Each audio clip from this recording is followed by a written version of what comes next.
Hey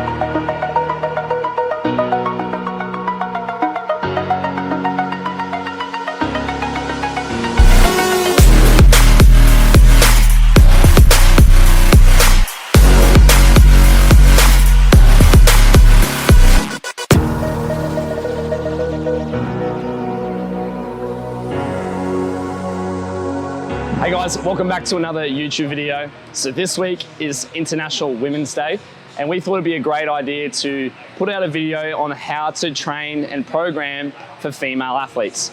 And today we're very lucky to be joined by one of the Hunter Performance Center and Lifting a Smile coaches, Paige Beckley, where she'll be giving her professional insight to how she programs her female athletes when it comes to training in the gym. So what we're going to do is we're going to go over 3 different topics. The first one will be programming around the period cycle. The second will be training the female athlete and learning how to program them individually. And lastly, we'll go over how the menstrual cycle can actually influence peaking, because sometimes a competition day may not line up with, for example, your pre-ovulation week. So Paige is going to kick us off with how we program using the period cycle, and we'll go from there. Hi, my name is Paige Beckley and I am head coach and owner of Lifting a Smile here at Hunter Performance Center. I run an all-women's group classes and I'm here to talk to you about the menstrual cycle and training considerations you should make. So the average period can last up to 28 days and this all depends on obviously your genetics, stress levels and all the things. So you might have a shorter or longer period around that. But today we're going to be breaking it down into the 4 weeks. So we will start with the follicular phase. This is going to be our first 2 weeks. So this will be our week of our period and our week of our pre-ovulation. So coming into our week 1, we will be feeling a lot more like crampy, bloated, especially in those first couple of days of your period. But once you get past that, you'll actually start feeling a peak in your performance and you'll notice that your lifts are actually going to be going higher. You can increase that weight and your body can take more volume on as well. Then coming into week 2, we are then coming into our pre-ovulation. So this is our happy and strong vibes. This is where we're going to be feeling our absolute best, and this is where we want to actually be pushing the load and pushing yourself throughout your lifts. Then we'll be coming into our luteal phase. So this is where we're going to see a dip. You'll feel a dip in your hormones, your emotions. You'll start to feel that little bit of fatigue, stress and all the things. So we're coming into week 3, which is our post-ovulation. Starting off, we'll be holding a lot more fluid, so you'll start to feel that little bit of bloating, and you'll also notice a lower in energy. So this is time where you could increase your carbs a little bit to get a bit more of a boost for your serotonin. But it will still be a good week. However, energy will just be low, so your RPE might differ a little bit this week. And then coming into our final week of week 4, this is where we're pre-follicular phase, so pre-period. This is going to be where we're going to feel our absolute lowest. This is where we're going to feel exhausted, fatigued. We're going to be bloating. We're going to see weight fluctuations, all of those things.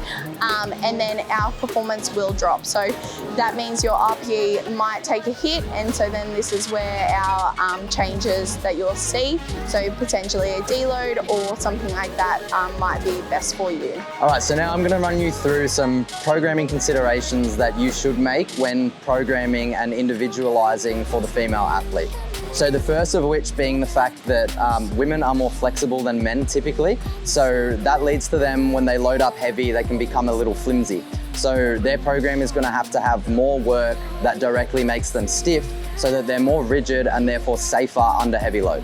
The second point I'm going to talk about is training frequency and the phasic structure. So this means how many days that a female can train, and typically that is higher than that of the male coefficient. So basically the reason for that is that women aren't handling typically as heavy of an absolute load as, say, a super heavyweight male who's going to spend a lot of time warming up from set to set for his top set and then lifting big weights on the bar for a couple of sets. So therefore they can handle a little more frequency and train north of 4 days, in some extreme cases up to 6. As far as this goes regarding the phasic structure, women can typically last a lot longer from weeks 1 to say even 8. So Aiden's client Sammy, for instance, runs blocks for 8 whole weeks before she is required to wave load and enter the next section of her mesocycle.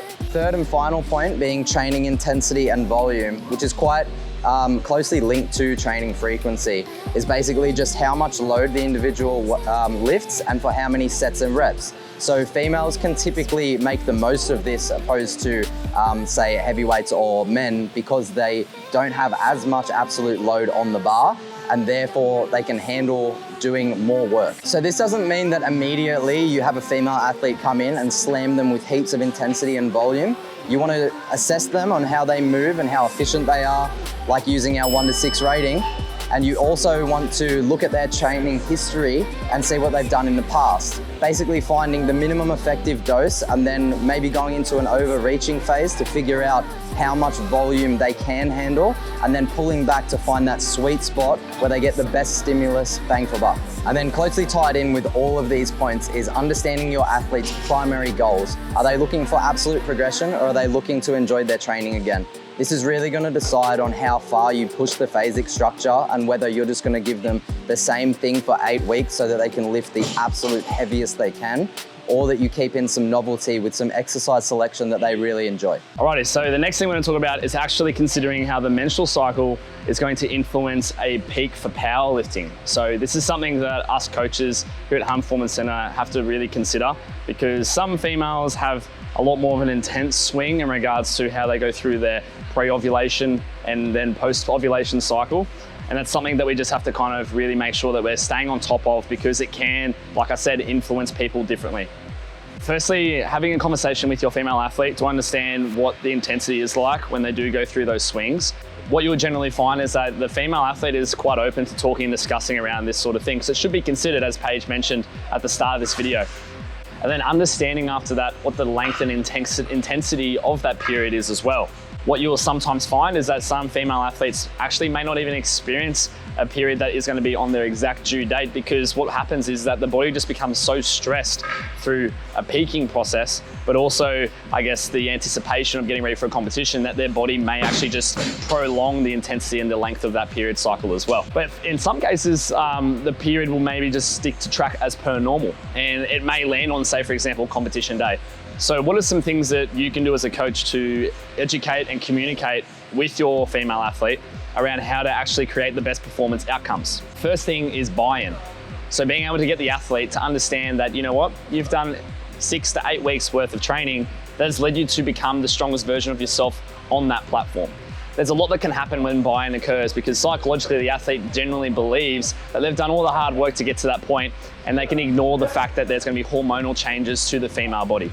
The second point is to make sure that the athlete is actually taking proper recovery demands when it comes to being able to actually experience and avoid any of the sort of symptoms that can occur on competition day, such as cramping, a change in appetite, mood swings, and being able to emotionally control themselves on the day as well. The next thing to understand is that making sure that your female athlete is getting enough food in, and also the right foods in, when it comes to being able to compete and perform as optimally as they possibly can. As Paige mentioned, there's going to be a lot of appetite swings, and obviously, I guess they want to try and indulge in other things that perhaps may not be as, I guess, best for performance when it comes to competing. But the main thing to understand is that your athlete is still sticking to the plan that's going to generally give them the best response on the platform for their performance. The last point is to actually be a really good support network for that client, obviously, because at the end of the day, if the athlete is really, I guess, knowledgeable around how the entire cycle works, it's important to understand that, you know, when they get to those stages of being in the pre-follicular phase, that they know exactly what they're going to go through, and that you need to be that support network and, I guess, that outlet to give them the answers that they need to have the best performance outcome on the platform. So don't shy away from conversations when it comes to surrounding the menstrual cycle. Be that guidance and that support network that your athlete needs, because that's what's generally going to make the difference for them to get out the best performance on the day. Alrighty, well that will wrap it up for this week's YouTube video. We just want to say a big happy International Women's Day for the 8th of March. We had a really good week where we had a lot of females come through the gym and just see exactly what we are all about here at Hunter Performance Center and Lifting a Smile. If you are a female local and you've just seen this video and you just missed the week past, we do offer free 7-day trials, both at Hunter Performance Center and Lifting a Smile. So be sure to come on down and see what we're all about. We just want to get people in the gym, enjoy part of our community, and obviously bring the best out in yourself. We hope to see you guys in the next YouTube video.